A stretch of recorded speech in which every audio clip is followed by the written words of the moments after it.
এখানে রোল সকার চলছে, এটা আমরা দেখাচ্ছি সবাই। দুইটা সকার বর্ড আছে এবং গ্রাউন্ডে খেলা হবে। কে কে খেলছে?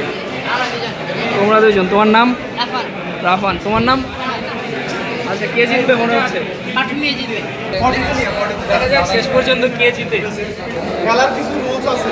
যখন তুমি আরেকটা অপোনেন্টকে ধাক্কা দিচ্ছ কিন্তু বল অ্যাটাচ নাই, তখন এটা ফাউল হিসাবে কাউন্ট হবে।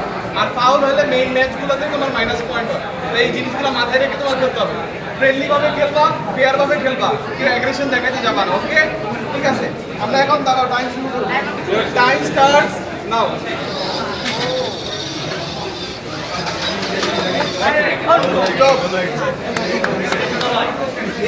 নিজের বল হাত দিয়ে ব্রাউন শিট হয়ে গেলে হাত দিয়ে নিয়ে আসবা, কোনো প্রবলেম নাই। কেউ ডি বক্সের লাইন ক্রস করতে পারবে না। যেহেতু এখন ওই স্টার্ট করলো, তখন আমি স্টার্ট করবো না। যে গোল খাইছে সে স্টার্ট করবে, মানে দুইজনে একসাথে স্টার্ট করবে, এটা ডাজন্ট মাইন্ড। ওকে, ওয়েট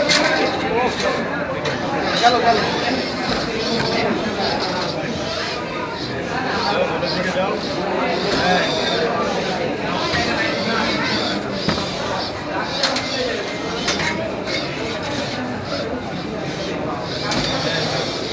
এই যে এখন দেখো, স্টপ।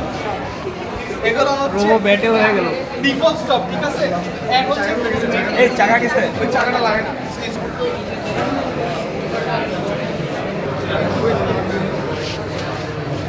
স্টার্ট।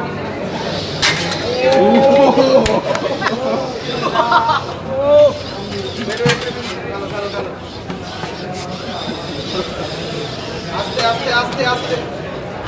ব্যাটেও করতেছে। এইসব অ্যাটাক সব ফাউল হিসাবে কাউন্ট হবে। তুমি এইভাবে খেলতে পারবে। ওয়েট ওয়েট ওয়েট, দুজনে স্টপ, দু জায়গায় পিছিয়ে যাও। হাত দিয়ে বট নিয়ে আসো। আবার শুরু করবো। স্টার্ট। ডিফেন্ডিং